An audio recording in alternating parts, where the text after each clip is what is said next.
네, 여러분 안녕하십니까. 오래간만에 집에 있는 스튜디오에서 마이크를 켰습니다. 그동안 핸드폰을 바꿨고요. 핸드폰 그 코드 거기가 좀 안 좋아가지고 네, 집에서 촬영을 못했습니다. 차량에서 주로 했고요. 왜냐하면 거기서는 이 마이크를 안 써도 되거든요. 네, 그래서 이제 우리 집에서 이제 촬영을 합니다. 네, 여러분.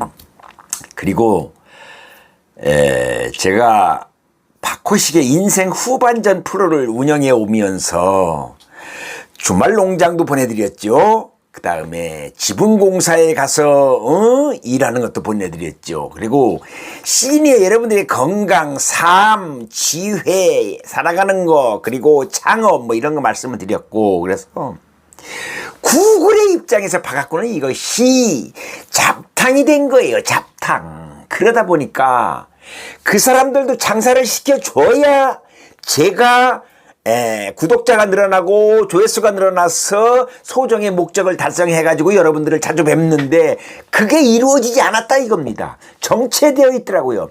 1180명대에서 정체가 되더라고요.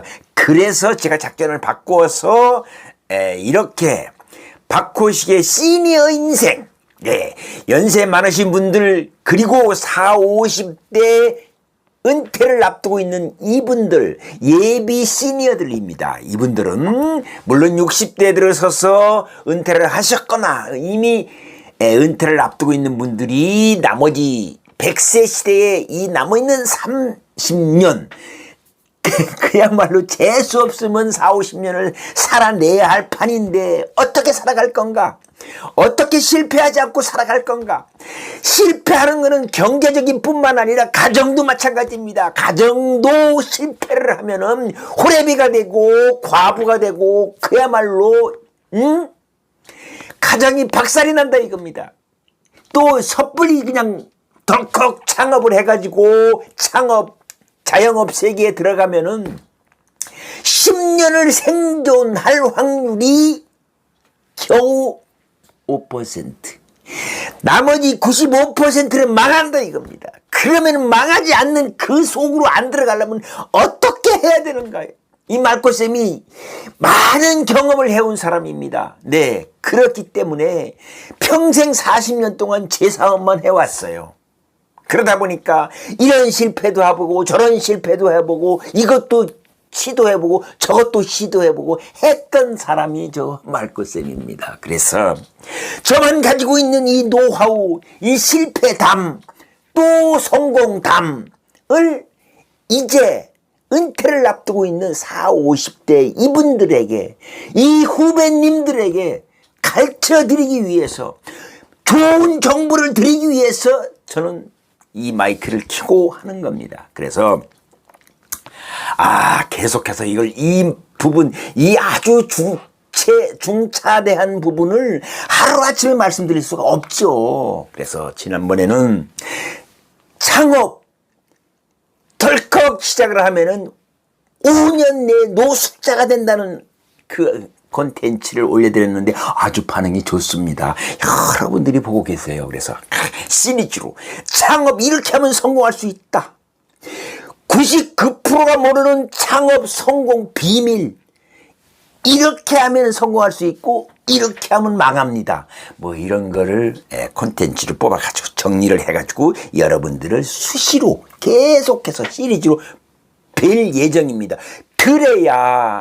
그래야만이 가정이 해체되지 않고 한 사람의 경제가 해체되지 않고 성공할 수 있다 이겁니다. 성공해내야지요. 거기에 제 말코쌤의 역할이 들어가 있는 겁니다. 네. 그래서 제가 시니어 인생이라고 정한 것도 그분들을 위해서. 여러분, 하루면은 30명에서 40명, 근 50명에 가까운 사람들이 생을 마감합니다.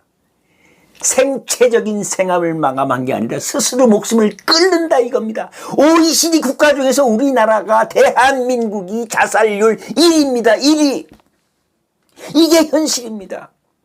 이분들이 한강 다리를 왔다 왔다 갔다 하면서 뛰어내릴까 말까 뛰어내릴까 말까 신발을 벗어났다가 다시 신고 소주를 한 병 먹고 이거 한 병 안 되니까 두 병 먹고 이런 식으로 살아가는 사람들이 얼마나 많습니까? 가슴이 아파요. 정말로 가슴이 아파요. 그래서 이분들을 줄여야 돼요. 말코쌤이 70이 넘어가지고 이제 산전수전 그야말로 공중전까지 다 겪은 사람이에요. 그래서 이런 사람들이 없어야 되잖아요. 잘 살아야 되잖아요. 가정이 해체되면 안 되잖아요. 제가 이렇게 눈물을 흘리면서 이 콘텐츠를 찍고 있습니다. 어떻게 하면 창업을 해서 성공할 수 있느냐, 이 비법 5가지를 말씀을 지금부터 드리겠습니다. 첫째는 명확한 시장 조사를 해야 된다 이겁니다. 나의 고객이 될 사람들의 니즈를 파악해서 필요한 게 무엇인가, 등이 어디가 가려운가, 이쪽이 가려운가, 이쪽이 가려운가, 허리가 아픈가, 무릎이 아픈가, 무엇을 필요로 하고 있는가, 이걸 파악을 해야 됩니다. 남이 덜컹 사탄 장에 간다고 그래가지고 뭐 씨갑씨라고 그러죠. 그 씨를 신기 위해서 그거 덜렁 뛰고서 장에 따라가는 식으로 창업을 덜컥 해서는 안 된다는 얘기입니다. 성공할 수도 없고요. 그런 분들 5년 생존율 70% 말씀드렸잖아요. 10년 생존율 성공률 5%. 95명이 망한다 이겁니다. 이 돈 끌어들이고 저 돈 끌어들이고 빌리기도 하고 퇴직금 2, 3억 많게는 4, 5억 홀딱 날려버리면 어떻게 되느냐, 바로 노숙자 된다고 그랬잖아요. 가정이 해체되고 경제적으로 능력 없는 남편, 경제적으로 능력 없는 아버지 안 봐요. 세상이 그렇게 바뀌었다고요. 그래서 그 부분을 제가 막아드리기 위해서 명확한 시장 조사, 니즈 조사를 해야 된다 입니다. 고객이 무엇을 원하는지, 내가 가지고 있는 이 기술이 어디에 써먹을 수 있는 것인지 니즈를 파악하라 이게. 현상 필드를 파악하라. 상대 경쟁자도 철저히 분석을 하라. 나와 똑같은 기술을 갖고 있는 사람이 얼마나 되는가. 네, 말고생 같은 경우는요, 한 분야의 기술자라고 그랬잖아요. 지붕보수공사에는 제가 전문가입니다. 금속기화가 됐든 아스팔트 싱글이 됐든 징크 공사가 됐든 기화공사가 됐든 옥상 방수가 됐든 제가 전문 기술자이기 때문에 남과 경쟁을 해가지고 그 25층 30층 아파트 꼭대기 옥탑에 올라가가지고 그거 문제 해결하는 것은 담력도 필요하고 경험도 필요하고 기술적인 노하우도 필요한 겁니다. 그래서 경쟁력이 있다 이겁니다. 저를 찾아준다 이거예요. 거래처 관리소장님들이 저를 찾아준다 이거예요. 박 사장 와갖고 이것 좀 해주세요. 네, 뭡니까?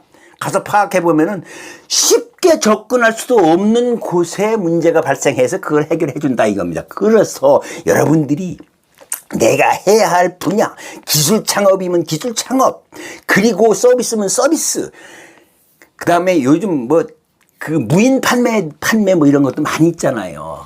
아이스크림도 판매하고 뭐 커피도 판매하고 뭐 여러 가지가 있는데 쉽게 될 수 있는 세상에 아무도 없습니다. 하나도 없어요. 피나는 노력, 성공한 사람들을 이렇게 프로파일로 그 사람 속으로 들어가 보면은 엄청나게 눈물도 많이 흘렸고 또 그분들 나름대로 노하우가 하루 이틀의 축적에 대해서 당신의 오늘이 있는 게 절대 아닙니다. 하늘에서 뚝 떨어져가지고 성공했다 그런 사람은 없습니다. 세상에 눈을 찌고 찾아봐도 없어요.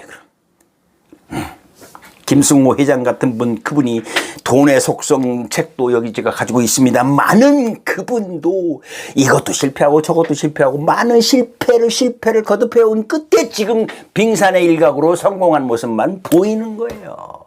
네, 하루아침에 성공하려고 하지 마시고 옆에서 성공했다고 해서 그걸 따라 하려고 하지 마시고 내 스스로 필드에서 느끼는 그 노하우 축적된 그걸 가지고 덤벼도 살아남을까 말까 하는 것이 이 사업 세계입니다. 그러니까 여러분들, 두 번째는 작게 시작을 하라고요. 작게. 그냥 이것저것 다 끄집어들여 갖고 뭐 규모가 크면은 사람이 많이 온다. 어린 택도 없는 소리예요. 작게 시작을 해가지고 키워라. 신중하게 접근하라 이겁니다. 올인하지 마십시오. 우리 그랬잖아요. 우리가 계란을 한 바구니에 담는 것도 이게 그렇잖아요. 한 바구니가 깨지면은 이 바구니 가지고 살아남아야 되니까 한 바구니 넣지 말아라 이런 뜻입니다. 그래서 두 번째로 말씀을 드리는 것은 세 번째로 말씀을 드리는 것은 뭐냐면 차별화된, 너도 할 수 있고 나도 할 수 있고 저 사람도 할 수 있고 모든 사람이 다 할 수 있는 일이라면 기회가 나한테 주지 않는다 이런 뜻이에요. 그래서 기술적으로 저는 이제 기술적인 창업을 말씀을 많이 드리는데 기술적으로 쉽게 누가 따라올 수 없는 일을 제가 말씀을 드렸어요. 앞에 그 영상에서 뭐라고 말씀을 드렸냐면은 훌륭한 인성을 가진 사람 그 사장님을 모시고 1년 정도 따라다니면서 기술을 그야말로 시다발이라도 해가면서 배워라 이거예요. 그래야 보이지 않는 속에 있는 노하우, 뭔가 그게 필요한 그 인성 이런 것들이 눈에 들어왔을 때 그때 가서 기술 창업을 해라 이런 말씀이에요. 자신만의 강점, 노하우를 축적이 되어가지고 어떤 비바람이 불어도 이거는 쓰러지지 않겠다는 것이 판단이 됐을 때, 자신감이 생겼을 때, 그래도 경쟁자하고 싸워가지고 이겨내기가 어렵고 생존하기가 쉽지 않습니다. 그래서 고객이 내가 가지고 있는 기술, 내가 할 수 있는 거, 내가 갖고 있는 상품 이것에 대한 그 수요를 또 정확하게 판단하셔서 접근 어프로칭을 해라 이런 말씀입니다. 네, 제가 다음은 네 번째로는 끈기와 실행력입니다. 아무리 좋은 아이템이 있고 아무리 좋은 생각이 아이디어가 있어도 중간에 쉽게 포기하는 성격들은 절대 사업에 도전하지 마십시오. 새 힘줄 같은 끈기가 있어야 되고 그래야만이 성공할 수 있습니다. 말콜쌤 같이 끈기가 있어야 돼요. 끈기. 말콜쌤은 42.195 풀코스를 4번이나 도전했어요. 4번. 완주를 했다 이겁니다. 도전만 한 게 완주. 끝까지 뛰었다 이거예요. 그래서 동아마라톤을 처음에 뛰었을 적에 4시간 18분에 완주를 했습니다. 4시간 18분 뛰는 것도 대단한 거예요. 솔직히 안 쉬고 뛰었으니까 4시간 동안 팔을 이렇게 4시간 동안 흔들고 가면은요 나중에 집에 와서 밥을 먹는데 이게 안 올라가요. 밥을 한 손으로 먹을 수가 없어요. 그리고 이 젖꼭지에다가 테이프를 붙이고 와요. 왜냐하면 옷에 쓸려가지고 이 젖꼭지가 떨어져 나갈 수가 있어요. 4시간 동안 옷이 쓸려봐요. 이게 어떻게 되는가. 떨어져 나가. 그래서 테이프를 붙이라고 하더라고요. 선배들이 먼저 경험한 사람들이. 그래서 끈기와 실행력이 없으면 끈기가 뒷받침된 실행력, 움직이고, 아이디어보다, 기술보다, 능력보다 더 중요한 것이 새 힘줄 같은 끈기라 이겁니다. 이것이었고, 그리고 끈기 플러스 깡이 있어야 돼요. 어떤 놈의 새끼하고 맞짱을 뜨더라도 엎어치기를 하든 안다리 건기를 하든 이겨내야 된다. 이거 깡다고 있어야 된다 이거예요. 네. 그리고 어려움 속에서도 꾸준히 소걸음같이 지칠 줄 모르게 실천해 갈 수 있는 나름대로의 그 실행력 이게 필요하다 이겁니다. 그것이 되어 있지 않으면 사업세계에 들어오면 안 된다 이런 말씀이에요. 그리고 마지막으로 어떤 일을 하시더라도 인간관계, 신뢰와 인간관계가 바탕이 되어서 그 다음에 내 상품을 팔고 내 기술을 팔고 내가 일을 할 수 있는 것이 형성이 되는 것이 제 경험상 그렇습니다. 그래서 고객, 파트너, 직원, 거래처 등 사람과 사람과의 관계에서 그 관계, 좋은 인성 속에서 인간적으로 믿어야 일이 온다 이겁니다. 네. 그래서 그것이 꼭 자산입니다. 그래서 무엇이든지 수용할 수 있고 무엇이든지 포용할 수 있는 그런 인성을 갖춰야 된다. 그리고 마지막으로 꿀팁을 하나 더 드린다면은 크게 시작하지 마시고 경상유지비가 아주 적게 들어가는 거. 그래서 1인 창업을 해라. 기술 창업을 해라. 무인 점포를 해라. 요즘 소호 사무실이라고 했고 집에서 하는 것이 얼마나 괜찮아요. 사업자들로 쭉 내가지고 하는 겁니다. 인터넷을 많이 발달이 되어 있으니까. 그래서 여러분 오늘은 제가 앞부분에 한강다리에서 뛰어내리려고 하는 사람들이 그렇게 많다. 자살하려고 하는 사람들이 그렇게 많으니까 거기에 이제 막 눈물 짠도 하고 그렇습니다. 오늘 죄송합니다. 아무튼 여러분들이 성공하셔야 됩니다. 말꽃쌤과 함께하면 성공할 수 있습니다. 네. 오늘 준비는 여기까지고요. 여러분 구독, 좋아요 부탁드리겠습니다. 감사합니다.